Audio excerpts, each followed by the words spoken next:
हजुरलाई फेरि मेरो लोकसेवा ब्याङ्किङ च्यानलमा स्वागत छ।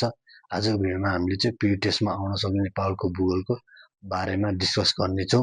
यो पी टेस्ट मात्र नभएर हजुरहरूको फर्स्ट पेपरको सबै पेपरको लागि महत्त्वपूर्ण रहेको छ।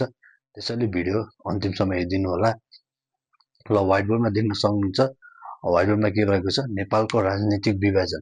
नेपालको राजनीतिकमा कसरी विभाजन गरिएको छ भन्ने बारेमा आज हामीले डिस्कस गर्नेछौँ।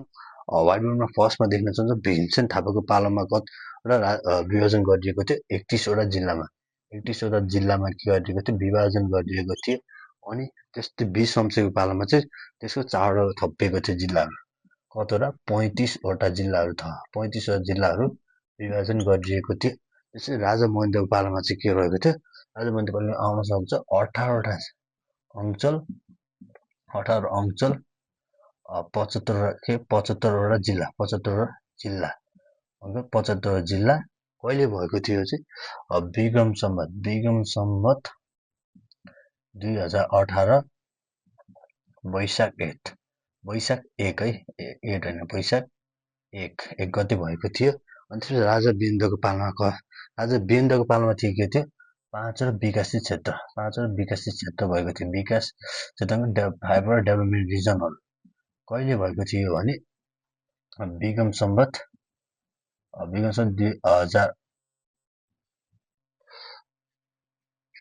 2037 अनि असोज 26 गते 2037 असोज 26 गते भएको थियो हैन। असोज 26 गते भएको थियो। विक्रम सम्वत 2037 असोज 26 गते भएको थियो। अनि त्यसपछि हजुरको चाहिँ नेपाल 4 विकसित क्षेत्र विभाजन थियो। 5 भनेको वीरेन्द्रको पालामा थियो। 4 विकसित क्षेत्र चाहिँ कहिले विभाजन भएको थियो? यो नि वीरेन्द्रकै पालामा भएको थियो। कहिले? 2000 विक्रम सम्वत 2029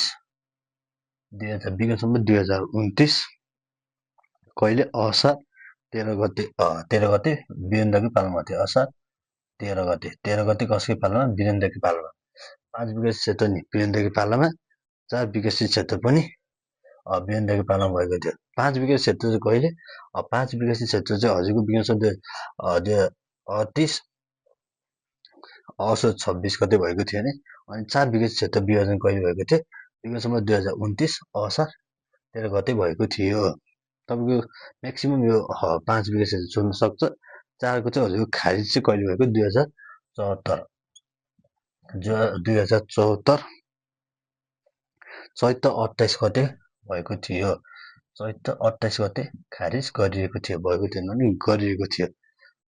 4 विकसित क्षेत्र चाहिँ 2029 असार 13 मा विभाजन गरिएको, तर खारिज चाहिँ कहिले भएको? 2074 चैत्र 28 गते गरिएको।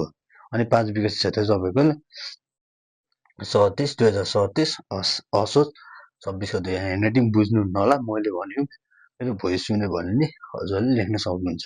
त्यसपछि 7 प्रदेश 77 जिल्ला चाहिँ कहिले भएको थियो? विक्रम सम्वत 2074 विक्रम सम्वत त्यसको लगत्तै 2074 विक्रम सम्वत 2074 नाच 2000 कहिले? 72 मा 74 मा त लागू भएको हाम्रो कहिले? 2072 अनि लागू भएको चाहिँ कहिले? 2074 5 महिना 2074 5 महिना 5 गते भएको थियो। यो विभाजन चाहिँ 2072 असोज 3 गते भएको थियो। असोज 3 गते है, असोज 3 गते। यो चाहिँ असोज 3 गते 17 जिल्ला भनेर विभाजन गरिएको थियो। अनि त्यसको 17 जिल्ला चाहिँ लागू कहिले भएको थियो? 2074 5 महिना 5 गते भएको थियो। अनि 753 स्थानीय तह चाहिँ कहिले भएको थियो? त्यही वर्ष 2074 5 महिना 4 गते भएको थियो। 5 महिना 4 गते भएको थियो। 5 महिना 4 गते विभाजन गरिएको थियो के अरे 753 स्थानीय तह चाहिँ। अनि 7 प्रदेश हजुरको 7 प्रदेश यहाँ चाहिँ अलिक गुचुमुचु भयो। त्यही गुचुमुचु भयो, त्यही म बुझाउँछु। 7 प्रदेश चाहिँ हाम्रो 7 प्रदेश चाहिँ कता र उमा भएको छ? 7 प्रदेश चाहिँ हाम्रो भारत चीनको अनुसार के भारत चीनमा छोएको छ 7वटा प्रदेश छोएको होइन चीनमा चाहिँ कता चीनमा चाहिँ एउटा कर्णाली प्रदेश मात्रै चीनमा मात्रै छोएको प्रदेश कर्णाली भयो अनि भारतमा छोएको प्रदेश चाहिँ कुन भयो मधेस र कुन भयो लुम्बिनी भयो होइन प्रदेशमा 2 र प्रदेशमा 5 अहिले त नाम दिइसकेको छ 1 3 4 7 चाहिँ हजुर के भयो दुईटैले छोएको यो चाहिँ 20को भनेको दुईटैले छोएको यसलाई भनेको यो मात्रै भनेको भारतलाई छोएको 2 र 5 नम्बर प्रदेश अनि चीनलाई छोएको 6 नम्बर प्रदेश यो चाहिँ अहिले सबैको नाम आइसकेको छ होइन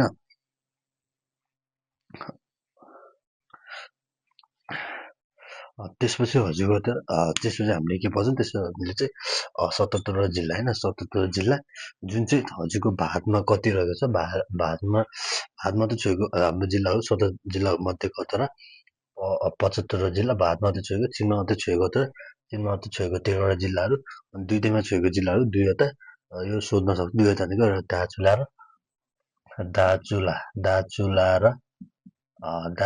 र ताप्लेजुङ ताप्लेजुङ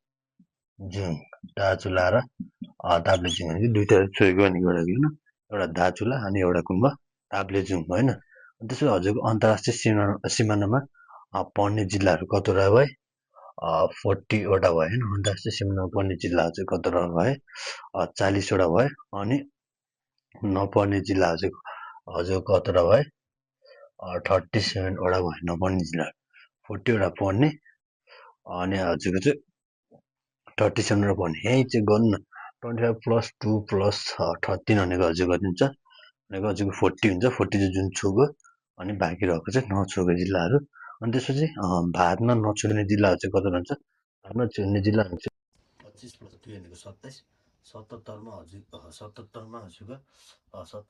हजुरको 27 हटाउने कति हुन्छ 50 हुन्छ त्यसपछि चीनलाई नछुने जिल्लाहरू चाहिँ कति 77मा 15 हटाउने चाहिँ हजुर कतिवटा हुन्छ 62वटा हुन्छ 62वटा हुन्छ चीनलाई नछुने जिल्लाहरू चाहिँ कति उसलाई छुने जिल्लाहरू चाहिँ भारतलाई मात्रै नछुने जिल्लाहरू चाहिँ 50वटा अनि चीनलाई नछुने जिल्लाहरू चाहिँ के भयो 62वटा भयो होइन 62वटा भयो अनि दुईटै छिमेकी जिल्लाहरू भनेको 2वटा भयो दार्चुला र कुन चाहिँ दार्ता सुत्त भनेको दार्ता भनेको दार्चुला र ताप्लेजुङ के अरे दार्चुला र ताप्लेजुङ अनि त्यसरी हामीले चाहिँ प्रदेशको ठुलोदेखि सानो भनेको के को आधारमा क्षेत्रफलको आधारमा भनेको शुद्ध चाहिँ के छ शुद्ध चाहिँ हाम्रो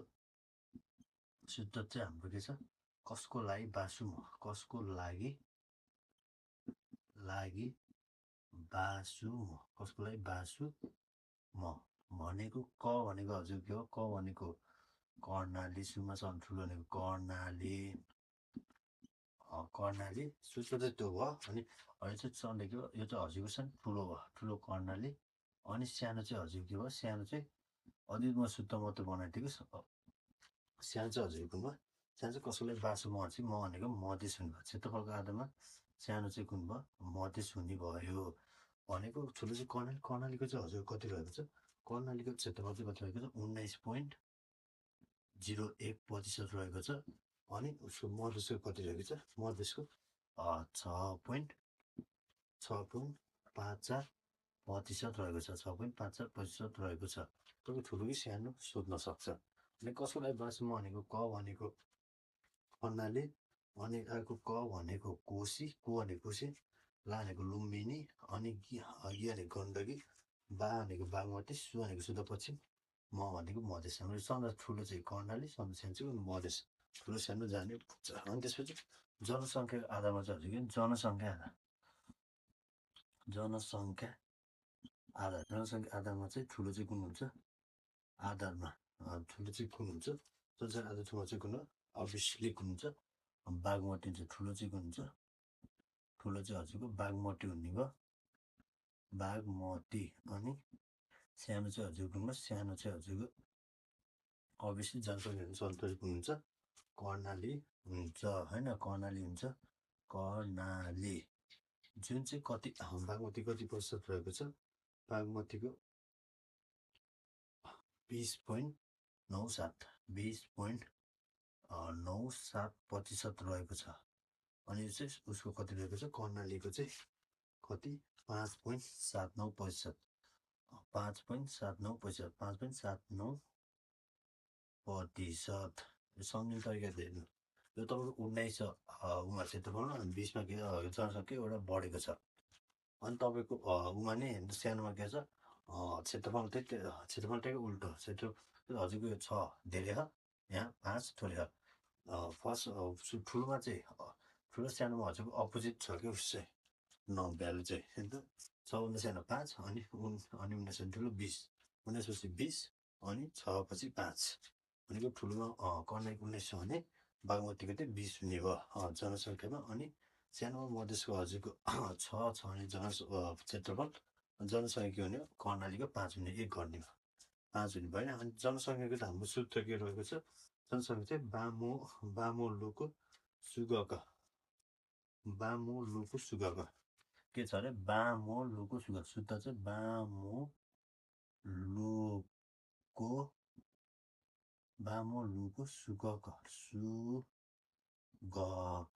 बामोलुको सुगक बागमती मधेस लुम्बिनी कोशी अनि सुदूरपश्चिम गण्डकी कर्णाली होइन।